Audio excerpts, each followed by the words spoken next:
If you hear your name being called at night, don't answer. The first time it happened, I thought it was my mom. Daniel. Soft. From downstairs. Half asleep, I checked my phone. 2:14 a.m. I almost answered. I even opened my mouth, but something felt off. My mom never calls me like that. Not that quiet, not that slow, so I didn't respond. I just listened. Daniel. Again, a little closer this time. My room is on the second floor. My parents' room is right across the hall, so if she was downstairs, why did it sound like it was coming from the stairs? I got out of bed, opened my door, looked across the hall.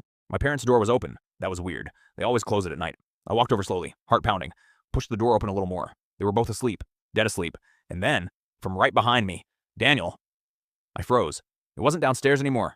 It was right in the hallway, right where I had just been standing. I turned slowly. Nothing there, just darkness. Then I heard it again, from downstairs. Daniel. I slammed my parents' door shut and locked it. Woke them up immediately. Told them everything. My dad checked the whole house. Doors locked, windows closed, nothing missing. No one there. He told me it was a dream, but I know what I heard. The next night I stayed awake. Didn't sleep. Didn't even lie down. I sat in bed staring at my door, waiting, and at exactly 2:14 a.m., 3 knocks, on my door, slow, even. My blood ran cold. Daniel. Right outside. My handle moved, very slowly, but I had locked it. The handle stopped. Silence. And then a whisper. You didn't answer.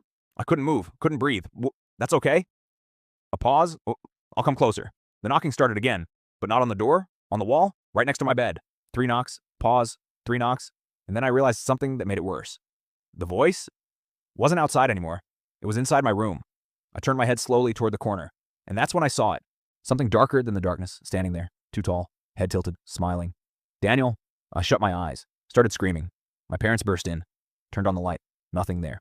Of course, they stayed with me the rest of the night. Told me it was stress, imagination, but I knew it wasn't over, because it said something. Something I didn't understand at the time. You didn't answer. So the next night, I did. At 2:14 a.m., when I heard it call my name, I said, hello? Silence.